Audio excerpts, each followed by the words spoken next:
TMC ने घोषणा पत्र जारी कर दी है। घोषणा पत्र में दीदी ने लगाए वादों की झड़ी। हमने सभी लोगों के लिए काम किया है, कहा है कि अन्य निम्न आय वर्ग के लिए सालाना 6,000 रुपए देंगे, हम विधवाओं को 1,000 रुपए देंगे, गरीब एसटी एससी को सालाना 12,000 रुपए देंगे। घोषणा पत्र में यह जारी किया गया है।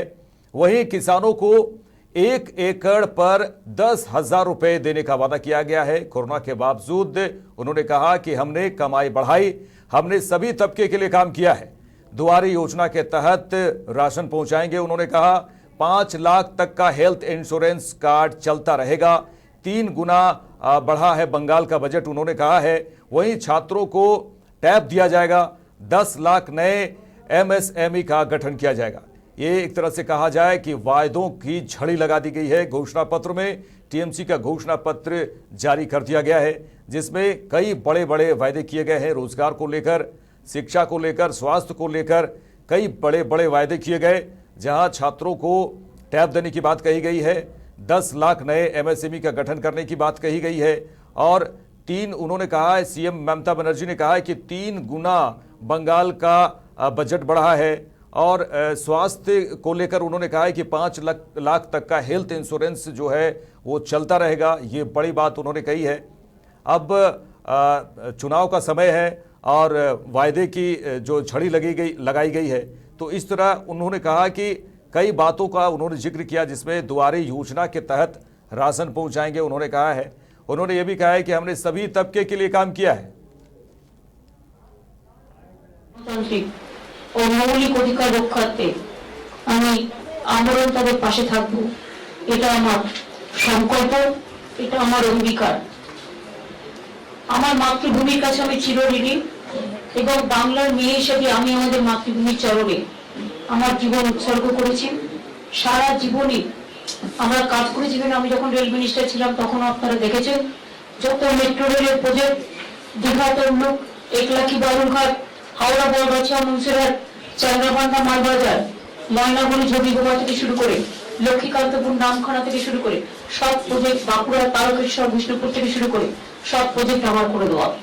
দক্ষিণেশ্বর মহাপাড়ায় বলুন, আর দমদমে বলুন, আর গড়িয়া থেকে টালিগঞ্জে বলুন, আর একেবারে জোকা থেকে তারাতলায় বলুন, তারাতলা থেকে ধর্মতলা বলুন, ধর্মতলা থেকে পুরো দমদম পর্যন্ত সব রেলওয়ে প্রজেক্ট, মেট্রো প্রজেক্ট আমার করে দেওয়া।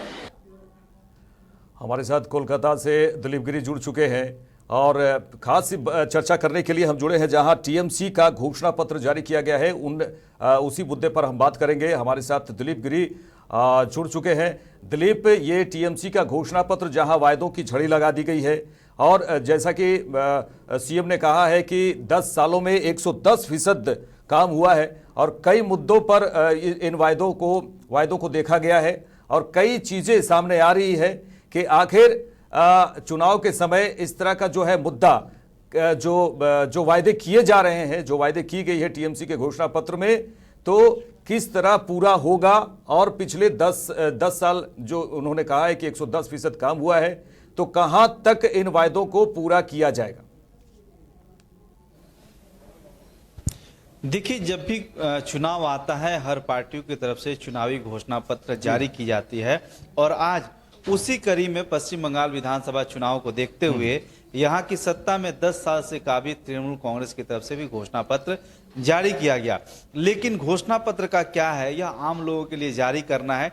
ठीक उसी तरह से फिर से एक बार तृणमूल कांग्रेस की तरफ से भी घोषणा पत्र जारी किया गया और पिछले 10 साल के काम काजों के रिकॉर्ड को बताते हुए मुख्यमंत्री ममता बनर्जी ने इस बात का आश्वासन दिया कि देश में पश्चिम बंगाल में 40% बेरोजगारी कम हुई है।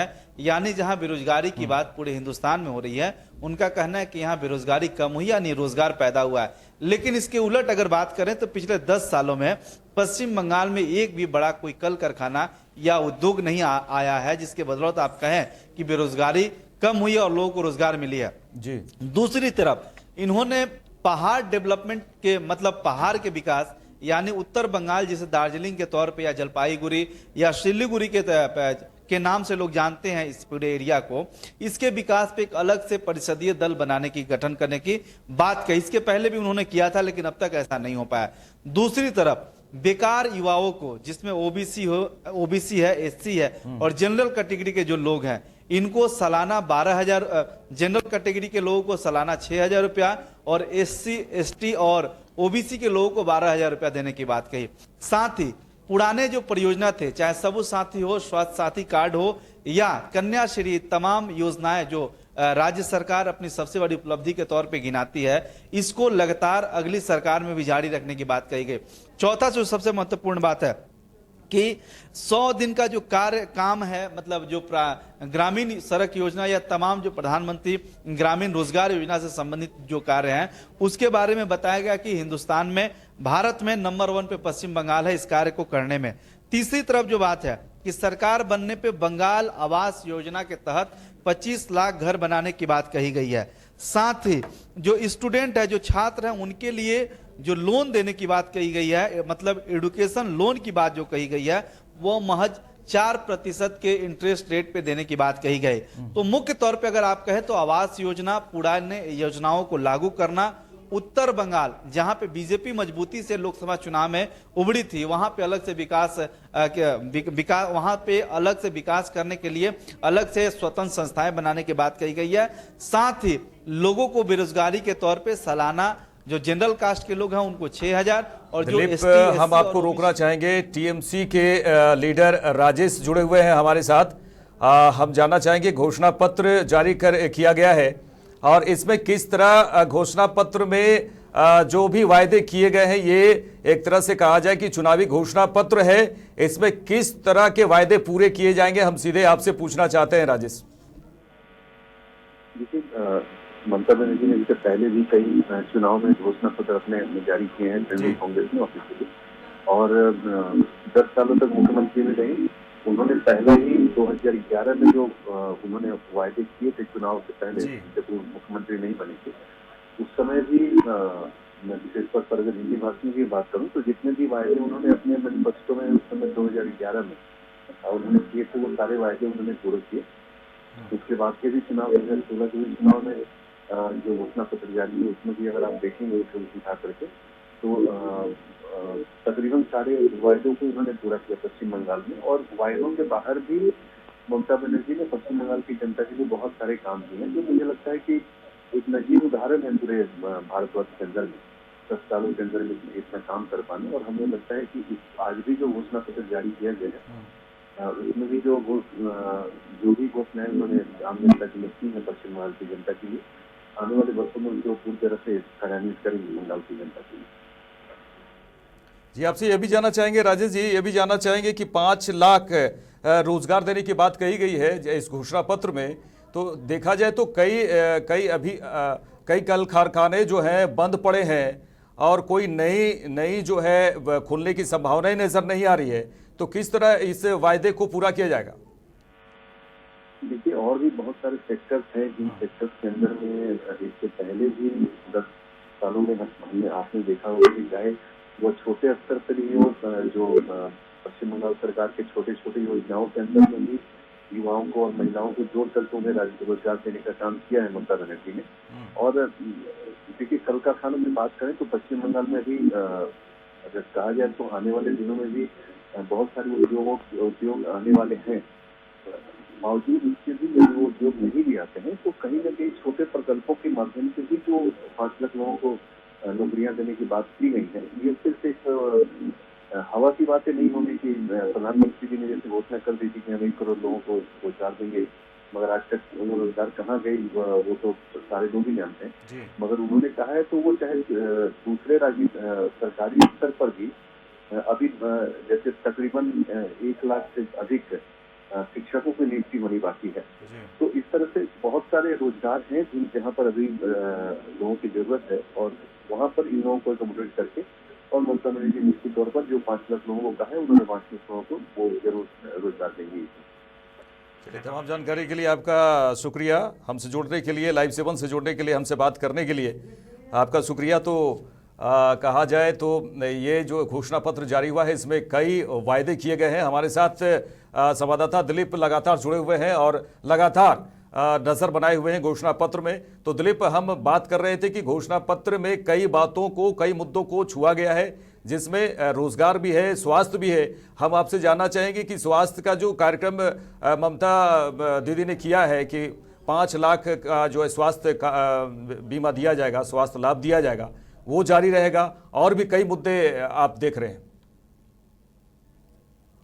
देखिए, एक महत्वपूर्ण बात और मैं बताना उस समय भूल गया, एक और घोषणा उन्होंने की है कि दुआरे राशन, यानी सरकार चुनाव से ठीक 6 महीना पहले कार्यक्रम की शुरुआत की। दुआरे सरकार यानी सरकार आपके दरवाजे पे जाकर के सरकारी कार्यक्रमों को करेगी और सरकारी संबंधित जो भी कार्यक्रम है सरकार के लोग आपके घर पे जाके करेंगे। उसी योजना को आगे बढ़ाते हुए राशन दुआरे यानी दुआरे राशन यानी जो सरकारी प्रकल्प के सरकारी योजनाओं के जो मुफ्त राशन मिलते हैं, अब उसकी होम डिलीवरी की जाएगी। इस बात की भी घोषणा इस घोषणा पत्र में की जाएगी। लेकिन यह वास्तविकता कितना होगा, यह चुनाव नतीजे के बाद जब सरकार आएगी और इसको एक्टिव किया जाएगा तब यह समझ में आएगा। जब इसको लागू किया जाएगा तो यह कितनी सफल होती है। लेकिन इसके पहले स्वास्थ्य साथी कार्ड की जो बात कहती है ममता बनर्जी, इस बात को लेकर के कई बार इस बात को लेकर के कंट्रोवर्शियल सिचुएशन रहा है और कई बार जिनके पास स्वास्थ्य साथी कार्ड है उसके बावजूद लोगों को इलाज नहीं मिला और इस तरह के कई मामले सामने आए हैं। उतना ही नहीं, दुआरे सरकार की जब योजनाएं चली तो उसमें कई तरह के भ्रष्टाचार के आरोप लगे। पार्टी के कई नेताओं पर यह आरोप लगा कि सरकारी कार्य करवाने के एवज में उनको पैसा देना पड़ता है और इस बात को लेकर के राज्य के कई जगहों पे हंगामा भी हुआ। यानी आप कह सकते हैं कि पिछली जो भी योजनाएं सरकार की थी उसको आगे बढ़ाने की बात की गई है, लेकिन इन योजनाओं को मूलभूत तरीके से यानी जमीन पे कैसे उतारा जाएगा और अधिक से अधिक लोगों को इन योजनाओं का लाभ कैसे मिलेगा, इसकी कोई चर्चा नहीं है। यानी आप कह सकते हैं कि चुनाव है, घोषणा पत्र जारी करना है, घोषणा पत्र जारी किया गया है और साथ ही घोषणा पत्र जारी के समय भी जिस तरह से ममता बनर्जी बीजेपी पे हमलावर रही हैं, कहीं ना कहीं चुनावी मिजाज में पूरी पार्टी है और कहीं से भी वो अपने प्रतिद्वंदी यानी बीजेपी को ही मान रही हैं। और इस पूरे लड़ाई में जिस तरह से जो लड़ाई दिख रहा है चुनाव को लेकर के तृणमूल वर्सेस बीजेपी का, इसमें दोनों ही पार्टियां एक दूसरे को घेर रही है। लेकिन आज चुनावी घोषणा पत्र के दौरान में पहली ही लाइन उन्होंने कहा कि खेला होवे कमल फूल के साथ, यानी जो असली खेला है उनकी लड़ाई कमल फूल यानी भाजपा के साथ ही है। यानी विधानसभा चुनाव को लेकर के तृणमूल कांग्रेस की सीधी लड़ाई भारतीय जनता पार्टी के साथ है। इस बात को ममता बनर्जी भी मान रही हैं उनके बात कहने के अनुसार। जी दिलीप, ये भी जानना चाहेंगे कि किसानों के लिए कह रहे हैं कि आय दोगुनी बढ़ी है और किसानों के आय के लिए उन्होंने किस तरह के घोषणा पत्र में कुछ बातें कही। देखिए, किसानों को लेकर के पिछली सरकार में या वर्तमान सरकार में उन्होंने जिस तरह की घोषणाएं की थी कि जिन किसानों के फसल बर्बाद हो जाएंगे, बीमा योजना लागू किए गए थे, उस पर कई तरह के वादे किए गए थे। लेकिन बंगाल में किसानों को लेकर के जो भी योजनाएं चालू की गई थी राज्य सरकार को लेकर के वह सफल नहीं रहा था। जबकि वहीं दूसरी तरफ जब केंद्र सरकार की तरफ से किसान सम्मान निधि योजना की शुरुआत की गई थी उसको पश्चिम बंगाल में लागू नहीं होने दिया गया। इस मामले पे कहीं ना कहीं सरकार घिरी हुई दिख रही थी। यही कारण था कि राज्य में सरकार बनने पे किसानों की आय दुगना करने की बात कही गई है, लेकिन किस तरीके से किसानों को कैसे मदद दी जाए, वो किस योजना में पैसे दिए जाएंगे, इस बात का कहीं कोई जिक्र नहीं है। यानी आप कह सकते हैं कि सामने चुनाव है, सिर्फ घोषणा करना है। तो सरकार ने घोषणा किया है, लेकिन इन योजनाओं का लाभ किसानों को कैसे मिलेगा, किस तरह से पैसा दिया जाएगा, कितना पैसा दिया जाएगा, इसका कोई स्पष्ट उल्लेख नहीं है। जी चर्चा कर रहे हैं टीएमसी के घोषणा पत्र में, घोषणा पत्र की जहां कई मुद्दों को छुआ गया है। इस घोषणा पत्र में जहां सीएम ममता बनर्जी ने कई बातों को रखा है घोषणा पत्र में, चुनावी घोषणा पत्र है। हमारे साथ जुड़े हैं कोलकाता से दिलीप गिरी। दिलीप जी, ये एक सवाल हम आपसे करेंगे कि गरीब एसटी एससी के को 12,000 सालाना देंगे, ये उन्होंने घोषणा पत्र में कहा है, और आदिवासियों के लिए 25 लाख घर देंगे। इन विषयों पर आप क्या कहना चाहेंगे? देखिए, इस मामले पे हम विस्तार पूर्वक चर्चा करने के लिए सीधे चलते हैं अपने स्थानीय संपादक तारकेश्वर मिश्रा से, उनसे बात करते हैं और इस पूरे घोषणा पत्र पे समझने की कोशिश करेंगे कि इसका क्या मतलब निकलता है, या सिर्फ चुनावी घोषणा पत्र है या इसकी कुछ वास्तविकता धरातल पे है। तारकेश्वर जी, उन्होंने अपने घोषणा पत्र में कहा है कि एसटी और ओबीसी को सालाना 12,000, जनरल को 6,000 और 25 लाख बंगाल आवास योजना की तरफ से घर बनाया जाएगा। यह कितनी हकीकत लगती है और क्या है धरातल पे? ये नहीं, बिल्कुल दिलीप जी, ऐसा है कि देखिए, चुनाव जब भी मतलब आते हैं तो चुनाव के समय खास करके जो सभी पॉलिटिकल पार्टियां कुछ न कुछ वादे अपने करती हैं, और इन वादों के क्रम में अगर हम देखें तो तृणमूल सरकार ने पिछली सरकार में जो वादे किए थे उसमें से बहुत सारे इम्प्लीमेंट भी हुए हैं। आप इस चीज को देखें कि भाई किसानों को प्रति एकड़ 6,000 रुपए देने का काम तो तृणमूल सरकार ने किया। चाहे वो आप देखें कि वो हम लोगों ने देखा क्लबों को पैसा देने का काम किया उन्होंने। दूसरा जो है आपके जितने जो मस्जिदों के जो इमाम हैं उनको भत्ता देने का काम किया। तो निश्चित तौर पर कुछ चीजें जो वादे हैं उनको ममता सरकार ने पूरा किया है, और इस बार जो वादे किए हैं ममता सरकार ने, इसमें निश्चित तौर पर हम लोग ये बात जरूर एक कमी पा रहे हैं कि जो एक वादा था कि हम बड़े बड़े जो है कंपनियों को यहाँ लाएंगे और बड़ी बड़ी जो है वो हम कंपनियों को यहाँ स्थापित करेंगे और बड़े कारखाने लगाएंगे या बड़े प्रोजेक्ट लाएंगे, उसमें पिछले 5 साल में हम लोगों ने देखा कि ममता जी की सरकार बहुत सफल नहीं हो पाई। बावजूद इसके जो ग्रामीण स्तर पर या जो आप कहें कि बिल्कुल लोअर स्तर पर जो कुछ चीजें जो जनता को लाभ पहुंचाने की है, ममता सरकार ने जरूर लागू किया है। बड़ी चीज है तारकेश्वर जी, ममता सरकार को 10 साल हो गए।